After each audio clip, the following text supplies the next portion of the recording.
Alright, so strike eagles have arrived. These have been probably one of the most popular scopes of 2020, and for a pretty good reason. These are 5 to 25 by 56, good turrets, all that sort of thing from Vortex, and sit under $1,200. These are sold. I don't want to deal with them.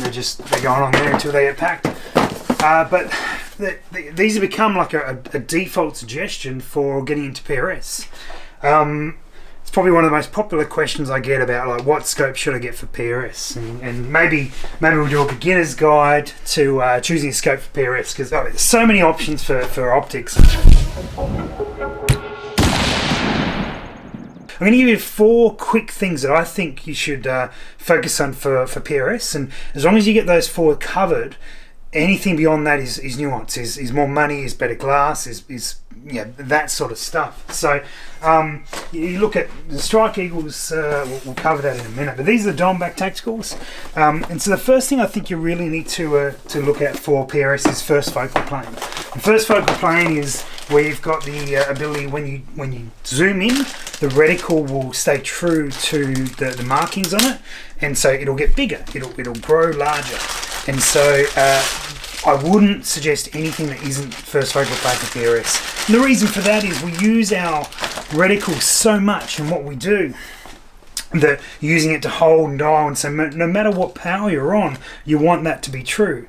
A second focal plane scope, where the reticle doesn't change in terms of visually, that will change in terms of the distances between the hash marks.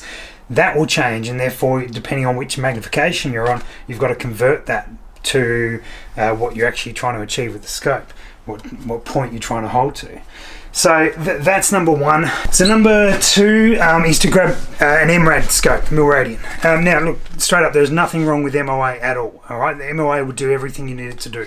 The main reason to suggest MRAD is because that is the language of PRS. That's what all the other shooters are using, and so when you're communicating with them, if they're giving you an indication on wind, on hold, on whatever it might be, majority of people are going to be speaking that language, and if you're speaking something different, it can be hard to share that information. So make your life easy, grab an MRAD scope if you're looking to shoot PRS. The next point would be turrets. So making sure you get turrets that you can dial externally. We often will dial elevation and hold for wind, so using a combination of your turrets and your reticle.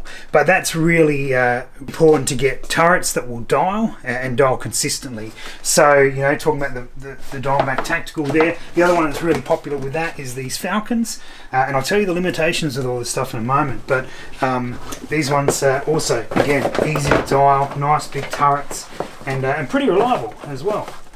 That sort of thing there. The 4th thing to take into consideration is the reticle that you're going to be looking at, because that's your interface to engage your targets with, and so you want something that at least has additional hash marks on the vertical and horizontal, so you've got reference points to be able to aim off. Now, some guys don't like the grid style reticles, the reticles that sort of come out in the Christmas tree style, and with all the different hold points, they think they're too busy. You spend enough time behind them, you're going to be no dramas using them at all. So either way, take that into consideration, your reticle. Don't just go for a straight duplex. It makes your life very difficult doing that.